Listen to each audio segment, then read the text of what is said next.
Good evening friends. இந்த வீடியோவில் நம்ம 4 to 5 முக்கியமான ஜியோ பொலிட்டிக்கல் அண்ட் இந்தியாவில் நடந்த நியூஸ் வந்து பார்க்க போகிறோம். இந்த வீடியோ சீரியஸுக்கான முக்கிய நோக்கம் என்ன அப்படின்னா, டே டு டே ஈவெண்ட்ஸ் இருக்கு இல்லையா, இந்தியாவிலையோ இல்லை வந்து ஜியோ பொலிட்டிக்கலாவோ என்ன நடக்குது, அது இந்தியாவில் வந்து எப்படி எக்கனாமிக்கலாக வந்து இம்பேக்ட் ஆகும் அப்படிங்கிறதான் வந்து பார்க்க போகிறோம். ஓகேங்களா, பார்த்துட்டு இருக்கோம். ஸோ கண்டிப்பாக எக்ஸாம் பாயிண்ட் ஆஃப் வியூவில் உங்களுக்கு யூஸ் ஆகும். ஒன்ஸ் வந்து நீங்கள் யோசிக்கலாம் இதெல்லாம் எக்ஸாம்ஸுக்கு வருதா இல்லையா அப்படின்னு. சப்போஸ் நீங்கள் இன்டர்வியூவில் போகிறீங்க, இன்டர்வியூவில் போய் உங்களுக்கு ஒரு ஐடியா வந்து கிடைக்கும். ஓகேங்களா, என்ன நடந்துகிட்டு இருக்கு, டே டு டே இதில் ஈவெண்ட்ஸ் எல்லாம் என்ன நடந்துகிட்டு இருக்குது, இந்தியாவுக்கும் மற்ற கண்ட்ரீஸ்க்கும் இருக்கிற ரிலேஷன்ஷிப் இதெல்லாமே வந்து கண்டிப்பாக கவர் ஆகும். ஓகேவா? ஓகே, இந்த வீடியோ வந்து 1.5 இல்லை 2 வச்சு கேளுங்க. ஓகே, முடிஞ்ச அளவுக்கு 15 நிமிஷத்துக்குள்ள கொண்டு வரேன். அப்போ தான் வந்து நீங்கள் கேட்கும்போது 8 to 10 நிமிஷத்துக்குள்ளே கேட்குற மாதிரி வரும். ஓகேங்களா? ஓகே, ஃபஸ்ட் நியூஸ் என்ன அப்படின்னா, ஃப்ரான்ஸ் இருக்கு இல்லையா. ஸோ ஃப்ரான்ஸ் வந்து நமக்கு ஒரு 29 ரஃபேல் சேல் பண்ணுறதுக்கான அக்ரிமெண்ட் வந்து போட்டிருக்காங்க. அதாவது இந்தியா வந்து ஒரு 26 ரஃபேல் ஃபைட்டர் ஜெட்ஸ் வந்து வாங்க போகிறாங்களா. எதுக்கு அப்படின்னு பார்த்தீங்க அப்படின்னா, இந்தியன் நேவிக்கு. ஓகே, ஆல்ரெடி நம்ம வந்து ஒரு 36 வந்து வாங்கியிருக்கோம். 36 வந்து ஏர்ஃபோர்ஸுக்கு வாங்கியிருக்கோம். ஓகேங்களா, ஒரு 10 வருஷத்துக்கு முன்னாடி வந்து வாங்கியிருந்தோம். இப்போ வந்து பார்த்துட்டிங்க அப்படின்னா 26 வந்து நேவிக்கு வந்து வாங்க போகிறோம். 63,000 கோடி செலவில். ஓகே, பட்ஜெட் வந்து பார்த்தீங்க அப்படின்னா, ஸோ இதுலேயே வந்து எவ்வளோ பில்லியன் வருது, 9 பண்ணுவோம், கிட்டத்தட்ட ஒரு 7.5 to 8 பில்லியன் அந்த ரேஞ்சில் வந்து வருதுன்னு வைங்களேன். ஸோ அவ்வளோ அமௌண்ட்டு கொடுத்து வாங்குறாங்க. எதுக்கு அப்படின்னா நேவியில். ஓகேங்களா, இதை வந்து ஏர்க்ராஃப்ட் கேரியரில் வந்து ப்ளேஸ் பண்ணுவாங்க. ஸோ அது எந்தெந்த ஏர்க்ராஃப்ட் கேரியர் அப்படின்னா, இங்கே இருக்குது பாருங்கள், ஐஎன்எஸ் விக்ராந்தும் விக்ரமாதித்யா. ஓகேங்களா, 2 ஏர்க்ராஃப்ட் கேரியர். ஓகேங்களா, விக்ராந்த் வந்து பார்த்துட்டிங்க அப்படின்னா கோவா ஷிப்யார்ட் லிமிடெட் இண்டிஜினியஸாக மேக் பண்ணுது. விக்ரமாதித்யா வந்து ரஷ்யாவோட இதில் வந்து ஹெல்ப்பில் வந்து நம்ம மேனுஃபேக்சர் பண்ணுது. ஓகே, ஸோ அதை தாண்டி வந்து பார்த்தீங்க அப்படின்னா இந்த முடிவு எப்போ எடுக்கப்பட்டது அப்படின்னு பார்த்தீங்கன்னா இப்போ ரீசெண்டாக தான். Okay, cabinet committee on security. So இந்த நியூஸ் வந்து நீங்கள் இந்த வார்த்தையை வந்து நீங்கள் கேள்விப்பட்டிருப்பீங்க.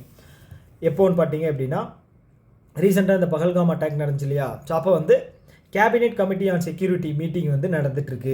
அது மூலமாக வந்து முக்கியமான முடிவுகள் வந்து எடுப்பாங்க, அனௌன்ஸ்மெண்ட் வரும் அப்படிங்கிற மாதிரி நீங்கள் கேள்விப்பட்டிருப்பீங்க.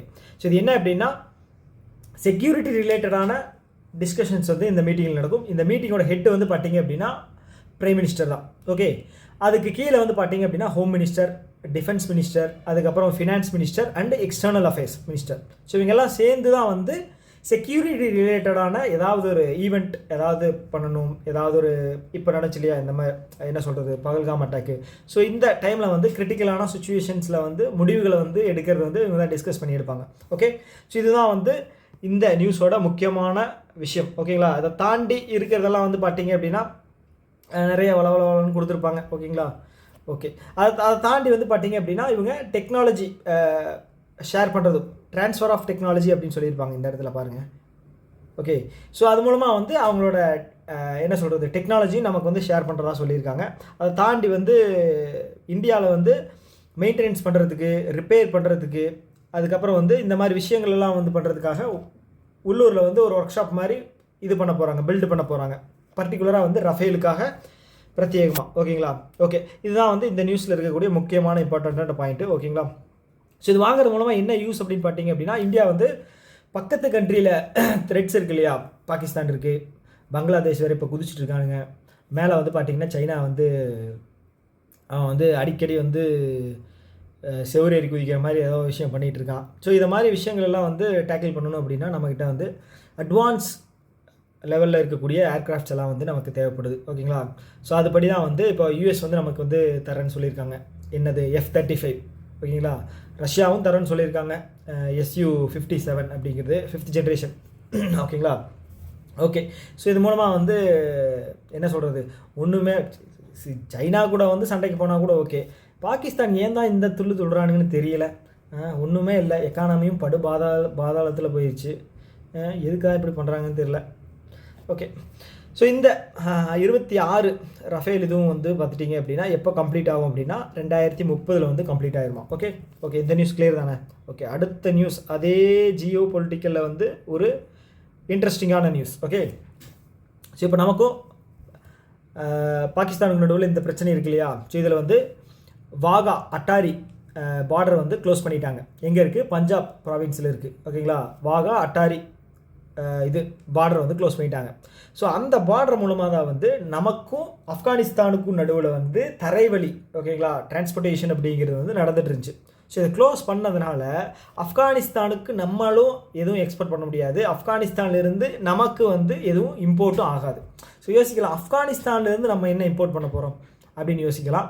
ஆனால் ஆப்கானிஸ்தான் வந்து முக்கியமாக வந்து என்ன பார்த்துட்டிங்க அப்படின்னா, அந்த பொமாக்ரானேட் சொல்லுவாங்கள்ல, மாதுளம்பழம், அப்புறம் இது ட்ரை ஃப்ரூட்ஸ் எல்லாம் வந்து அதிகமாக விளைவிக்கிற ஒரு கண்ட்ரி. ஓகேங்களா, ஸோ அங்கேருந்து நம்ம வந்து இம்போர்ட் பண்ணுறோம் ட்ரை ஃப்ரூட்ஸ் எல்லாம். யூஎஸ் கிட்டேருந்து வாங்குகிறோம், சைனா கிட்டேருந்து வாங்குகிறோம், ஆப்கானிஸ்தான் கிட்டேருந்து வாங்குகிறோம். ஸோ என்ன இம்போர்ட் எடுத்தாலும் இந்த சைனாவை மட்டும் அவாய்ட் பண்ணவே முடியாது. என்ன வந்து வாய்க்கா தகராறு இருந்தாலும் அவங்ககிட்டருந்து அவன் எப்படியோ எல்லாமே வந்து என்ன சொல்கிறது, மேனுஃபேக்சர் பண்ணுறதுலேருந்து ப்ரொடக்ஷன் என்ன எடுத்தாலும் அவன் வந்து பண்ணிடுறான், சீப்பாகவும் கொடுக்குறான். ஆனால் குவாலிட்டியாக மட்டும்தான் இருக்கிறது இல்லை.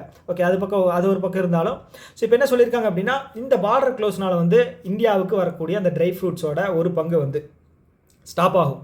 ஓகேங்களா, இப்போ நார்த் இந்தியாவில் வந்து ஃபெஸ்டிவல் சீசனு, அதனால் வந்து அவங்க ட்ரை ஃப்ரூட்ஸ் எல்லாம் நிறையா வந்து சாப்பிட்றது, யூஸ் பண்ணுறது ஃபங்க்ஷன்ஸில் அந்த மாதிரி இருப்பாங்க. ஸோ அப்போ டிமாண்ட் அப்படிங்கிறது அதிகமாகிடும். ஓகேங்களா, அதனால் என்ன சொல்கிறாங்க அப்படின்னா, ட்ரை ஃப்ரூட்ஸோட விலை வந்து அதிகமாகிறதுக்கான வாய்ப்புகள் நிறையவே இருக்குது. ஓகேங்களா, ஸோ இப்போ இந்த பிரச்சனைனால வந்து மட்டுமே வந்து 15% 10 to 15% வந்து இன்க்ரீஸ் ஆகிருக்கான். ஸோ இது வந்து கண்டினியூ ஆச்சு அப்படின்னா பீக்குக்கு போயிடும். ஓகேங்களா, ஓகே, ஆப்கானிஸ்தான்கிட்டேருந்து நம்ம வந்து இயர்லி வந்து 20,000 டன்ஸ் வந்து நம்ம வந்து இறக்குமதி பண்ணுறோம்.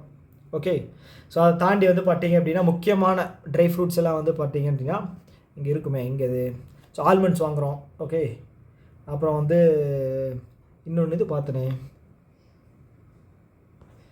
இங்கே இல்லை,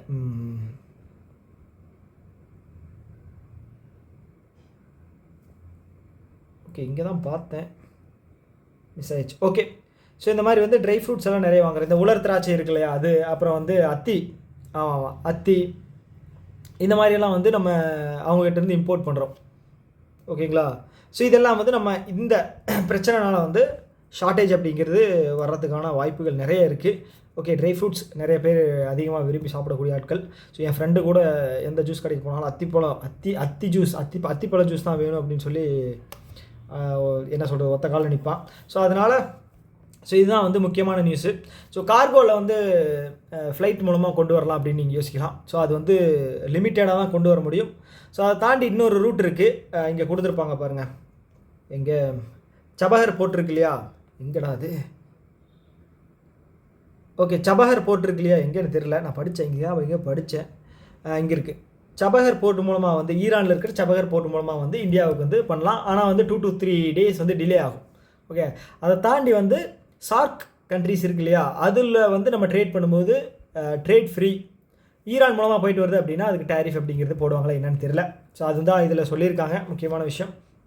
ஓகே, ஸோ அடுத்த நியூஸ் வந்து, ஓகே, இது வந்து முக்கியமான நியூஸ்.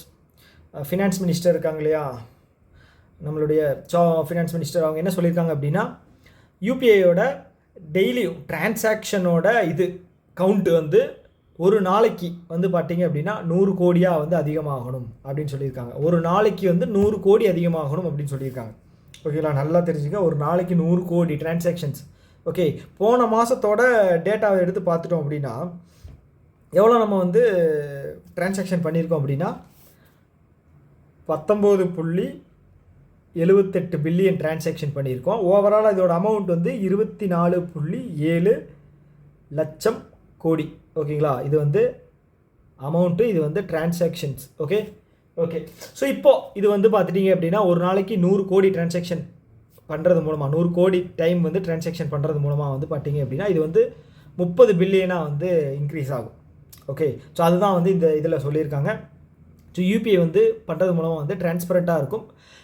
ரெக்கார்டும் அப்படிங்கிறது வந்து ஸோ ஓகே, நம்ம வந்து என்ன சொல்கிறது, யூபிஐ மூலமாக பண்ணுற ஒவ்வொரு இதுவுமே வந்து பார்த்துட்டிங்க அப்படின்னா என்ன சொல்கிறது, ரெக்கார்டட் தான். அதனால் வந்து வரி ஏய்ப்பு, ஸோ இந்த மாதிரி வந்து சில விஷயங்கள்லாம் வந்து பண்ண முடியாது. ஸோ அதுதான் வந்து இதில் சொல்லியிருக்காங்க. ஓகே, அதுக்கு தகுந்த மாதிரி நிறைய ஸ்கீம்ஸ் வந்து விடுவாங்கன்னு நினைக்கிறேன். ஓகேங்களா, ஆல்ரெடி நம்ம சில மாதத்துக்கு முன்னாடி வந்து நியூஸ் வந்து பார்த்தது என்ன அப்படின்னா, ஒவ்வொரு சின்ன சின்ன கடைகள் இருக்குல்ல, பெட்டி கடையிலிருந்து சின்ன சின்ன மளிகை கடை பெட்டி கடை, ஓகே. அப்புறம் வந்து பார்த்திங்க அப்படின்னா சின்ன சின்ன கடைகள் இருக்கு இல்லையா, ஸோ அங்கே எல்லாமே வந்து இந்த யூபிஐ சாண்ட் பாக்ஸ் இருக்கு இல்லையா, குட்டியாக ஒரு பாக்ஸ் இருக்கும். ஸோ அது மூலமாக வந்து டிரான்சாக்ஷன் கியூஆர் கோட் மூலமாக வந்து டிரான்சாக்ஷன் பண்ணுற மாதிரி வந்து கொடுக்கணும் குறைஞ்ச விலையில் அப்படிங்கிற மாதிரி நிறைய நம்ம ஸ்கீம்ஸ் எல்லாம் வந்து பார்த்துருந்தோம். ஸோ அதுபடி வந்து பார்த்திங்க அப்படின்னா இப்படி பண்ணுறது மூலமாக வந்து 57,000 கோடியிலிருந்து 1,00,000 கோடி வரைக்குமே வந்து நம்ம வந்து மாதம் வந்து அச்சீவ் பண்ணலாம். மாதம் அமௌண்ட்டை வந்து ஓகேங்களா, அமௌண்ட்டாக நீங்கள் பார்த்துக்கணும் 1,00,000 கோடி வரைக்கும் அப்படின்னு பார்த்தீங்கன்னா 30 நாள்னா 30 லட்சம் கோடி. இதுக்கு முன்னாடி பார்த்தது என்ன பார்த்தோம், 24.7 லட்சம் கோடி வந்து நம்ம மார்ச் மாதத்தில் மட்டும் நடந்திருக்கு. ஓகே. ஸோ இந்த நியூஸில் இதுதான் பார்த்துங்க. என்பிசிஐ இதை பார்த்தோன்னே உங்களுக்கு யார் ஞாபகம் வரணும் அப்படின்னா திலீப் ஆஸ்பி, ஓகேங்களா, அவர் தான் வந்து இதோட ஹெட்டு. அதுக்கப்புறம் வந்து பார்த்திங்க அப்படின்னா இந்த இது வந்து பார்த்திங்கன்னா அச்சீவ்மெண்ட் வந்து 2 to 3 வருஷத்துக்குள்ளே நடக்கணும். ஓகே. யூபிஐயும் ஐஎம்பிஎஸ் இந்த ரெண்டையுமே வந்து யார் கண்ட்ரோல் பண்ணுறாங்க அப்படின்னா என்பிசிஐ தான் வந்து கண்ட்ரோல் பண்ணுறாங்க. இதுக்கு வந்து பார்த்திங்க அப்படின்னா லுக்கப் ஃபெசிலிட்டி அப்படிங்கிறது முன்னாடி இருந்தே இருக்குது. லுக்கப் ஃபெசிலிட்டி அப்படிங்கிறது என்னென்னா, இப்போ ஒரு பேமெண்ட் ஆப்பில் வந்து நம்மளோட இல்லை டிரான்சாக்ஷன் யாருக்கு பண்ணுறோமோ அவங்களோட நேமோ இல்லை வந்து ஃபோன் நம்பரோ இல்லை வந்து டைப் பண்ணும்போது அது ஆட்டோமேட்டிக்காக வந்து அவங்களோட அக்கௌண்ட் டீட்டெயில்ஸ் எல்லாம் தருது இல்லையா. ஸோ அதுதான் வந்து லுக்கப் ஃபெசிலிட்டி. ரீசெண்டாக வந்து ஆர்பிஐ கண்ட்ரோல் இருக்கிற ஆர்டிஜிஎஸ் அண்டு நெஃப்ட், ஸோ இந்த ரெண்டுக்குமே வந்து லுக்கப் ஃபெசிலிட்டி அப்படிங்கிறது வந்து லான்ச் பண்ணியிருந்தாங்க. ஓகே அவ்வளோதான். இந்த நியூஸில் ஒன்றும் பெருசாக எதுவும் கிடையாது. ஓகே, இதெல்லாம் வேணாம். அடுத்தது இந்தியா வந்து என்ன பண்ணியிருக்காங்க அப்படின்னா, இந்தியாவோட ஐடி செக்டார் வந்து என்ன சொல்கிறது, அதனால தான் வந்து இந்தியா வந்து ஓரளவுக்கு மேனேஜ் பண்ணிகிட்ருக்கு. ஓகேங்களா. ஐடி செக்டார் வந்து சர்வீஸ் செக்டார்னு சொல்லுவாங்க. ஓகே. மேனுஃபேக்சரிங், அதுக்கப்புறம் வந்து அக்ரி. ஸோ அக்ரி வந்து பார்த்திங்க அப்படின்னா நம்மளோட இதில் வந்து 100ல் வந்து 18% கான்ட்ரிபியூஷன் வந்து அக்ரியில் இருக்குது. இது வந்து பார்த்திங்க அப்படின்னா 27.6 என்னமோ சம்திங். சர்வீஸ் மட்டும் பார்த்துட்டிங்க அப்படின்னா 54% வந்து நம்ம சர்வீஸ் செக்டார் நம்பி தான் இருக்கும். அதுவும் ஆல்மோஸ்ட் வந்து பார்த்திங்க அப்படின்னா யூஎஸ் தான். ஓகேங்களா. ஸோ இதில் வந்து பார்த்திங்க அப்படின்னா ட்ரம்ப் சொன்ன மாதிரி ஏதாவது ட்ரேட் இப்படின்னு போட்டார் அப்படின்னா வச்சுங்களேன், நமக்கு வந்து கிட்டத்தட்ட டேரிஃப் அந்த சர்வீஸ் செக்டாருக்கு போடுறதுனால வந்து நமக்கு வந்து 4 பில்லியன் லாஸ் ஆகிறதுக்கான வாய்ப்புகள் இருக்குது. ஸோ அதுதான் வந்து பைலேட்ரல் ட்ரேடில் வந்து இவங்க வந்து நெகோசியேஷன் போய்கிட்டு இருக்கு. ஸோ அதை தாண்டி வந்து பார்த்துட்டிங்க அப்படின்னா இந்த H1B விசா இருக்கு இல்லையா. H1B விசா அப்படிங்கிறது என்ன அப்படின்னா ஒர்க்கிங் விசா. ஓகே. நம்ம கண்ட்ரியில் அமெரிக்காவுக்குள்ளே யார் வேலை செய்ய வந்தாலும் ஓகேங்களா, நான் இம்மிக்ரெண்ட் ஒர்க்கிங் விசா அதுக்கு பேர். யார் போனாலும் அவங்களுக்கு வந்து 3 வருஷத்துக்கு வந்து ஒர்க் பண்ணுறதுக்கான விசா வந்து அவங்க தருவாங்க. ஸோ அதுதான் வந்து H1B விசா. ஓகேங்களா. ஸோ அதுக்கப்புறம் வந்து எக்ஸ்டெண்ட் பண்ணணும் அப்படின்னா அடிஷ்னலாக ஒரு 3 வருஷம் தருவாங்க. 3+3 6 வருஷம் தான். ஓகே. ஸோ இதில் வந்து நிறைய ரெஸ்ட்ரிக்ஷன்ஸு, அதுக்கப்புறம் வந்து இதில் பர்மிஷன் கொடுக்கறது வந்து ரொம்ப டிலே பண்ணிட்டு இருந்தாங்க. அதாவது இப்போ ட்ரம்ப் தாத்தா இருக்கார் இல்லையா, ஸோ அவர் வந்ததுக்கப்புறம் இந்த மாதிரி சில பிரச்சனைகளெல்லாம் நடந்துச்சு. ஓகே. ஸோ இந்தியாவிலேருந்து என்ன சொல்கிறது, ஒர்க்கிங்காக அதிகமாக போகிறது, அமெரிக்காவில் வரக்கூடிய அந்த இமிக்ரெண்ட்ஸ் இருக்காங்களே அது வந்து இந்தியாவிலேருந்து வர்றவங்க தான் அதிகம். ஓகேங்களா. அடுத்தது வந்து கனடா கிடையாது, மெக்சிகோன்னு நினைக்கிறேன். ஓகே. ஸோ இது வந்து இந்த நெகோசியேஷன்ஸ் வந்து போய்கிட்டு இருக்குது. சக்ஸஸ்ஃபுல்லாக நடந்துச்சு அப்படின்னா நமக்கு வந்து பைலேட்டரில் வந்து நம்ம அவங்ககிட்டருந்து வாங்கணும், நம்மளும் வந்து அவங்களுக்கு வந்து எக்ஸ்போர்ட்டும் பண்ணிக்கலாம். ஓகேங்களா. ஓகே. ஸோ இதுதான் வந்து ட்ரம்ப்போட ஒரு என்ன சொல்கிறது மாஸ்டர் பிளான். அவங்களோட டெஃபிசிட்டை வந்து ஈக்குவல் பண்ணணும். ஒரு கண்ட்ரி எந்த கண்ட்ரியாக இருந்தாலும் சரி அவங்களோட ட்ரேட் பண்ணுறது வந்து அந்த டெஃபிசிட்டை வந்து குறைச்சி ஈக்குவல் பண்ண வைக்கணும். ஓகேங்களா. சர்ப்ளஸ் ஆகலை அப்படின்னாலும் ஈக்குவல் பண்ண வைக்கணும். அதுதான் ட்ரம்ப்போட ஒரு மாஸ்டர் பிளான். ஓகே. ஸோ இந்த நியூஸில் அவ்வளோதான், பெருசாக எதுவும் கிடையாது. வேறு ஏதாவது இருக்கான்னு பார்க்குறேன், ஒரே நிமிஷம் இல்லைங்க. எல்லாமே பார்த்தாச்சு. இது ரஃபேல் பார்த்தாச்சு. ஓகே. ட்ரை ஃப்ரூட்ஸ் பார்த்தாச்சு. ஓகே. ஸோ இது வந்து ஆர்பிஐ வந்து 1.25 லட்சம் வந்து இன்ஜெக்ட் பண்ணியிருக்காங்க OMOவில். ஓகேங்களா. Open market operation. அது என்ன அப்படின்னா ஆர்பிஐ வந்து கவர்மெண்ட்டோட செக்யூரிட்டிஸை வாங்கி மார்க்கெட்டில் சேல் பண்ணி அந்த வர்ற பணத்தை வந்து கவர்மெண்ட்டுக்கு தருவாங்க. ஓகேங்களா. ஓகேங்களா. அதுதான் வந்து இந்த இது ஓகேங்களா OMO operation, open market operation. Okay. இது மூலமாக வந்து பார்த்தீங்க அப்படின்னா 1.5 1.25 லட்சம் கோடி வந்து மார்க்கெட்டில் வந்து பணம் வந்து ரிலீஸ் பண்ண போகிறாங்க. ஸோ இந்த பணமெல்லாம் வந்து பார்த்திங்கன்னா இன்வெஸ்ட்மெண்ட்டாக போகும், கன்சியூமர் வந்து டிமாண்டை வந்து க்ரியேட் பண்ணும். ஸோ இந்த மாதிரி ஒரு சில விஷயங்கள் நடக்கும். ஓகே நான் சொன்ன மாதிரியே சொல்லை தவற மாட்டான் இந்த கோட்டைசாமி அப்படிங்கிற மாதிரி 15 நிமிஷத்துலேயே நான் வந்து முடிச்சிட்டேன்.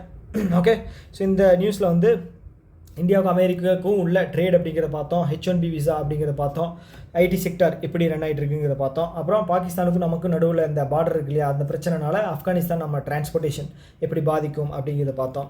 அதுக்கப்புறம் NPCI வந்து இது பண்ணியிருக்காங்க, இன்சிஸ்ட் பண்ணி அவங்க என்ன சொல்லியிருக்காங்க அப்படின்னா, ஃபினான்ஸ் மினிஸ்டர் இன்னும் 3 வருஷத்துக்குள்ளே வந்து ஒரு நாளில் 100 கோடி டிரான்சாக்ஷன் அப்படிங்கிறது நடக்கணும் அப்படிங்கிறது வந்து வலியுறுத்தியிருக்காங்க. அதுக்கப்புறம் இன்னொரு முக்கியமானது என்ன அப்படின்னா, நம்ம வந்து ரஃபேல் 26 வந்து வாங்குகிறோம். யார்கிட்ட இருந்து? ஃப்ரான்ஸுக்கிட்ட இருந்து. எதுக்காக? இந்தியன் நேவிக்காக, INS விக்ரமாதித்யா அண்டு விக்ராந்த். ஓகேங்களா, இதுதான் இந்த நியூஸில் வந்து முக்கியமான விஷயங்கள். இந்த நியூஸ் வந்து உங்களுக்கு ஹெல்ப்ஃபுல்லாக இருந்துக்குன்னு நினைக்கிறேன். ஸோ இதை பற்றின கமெண்ட்ஸ் வந்து கீழே கமெண்ட் பாக்ஸில் சொல்லுங்கள். இன்னொரு வீடியோவில் மீட் பண்ணலாம். Tata, bye by.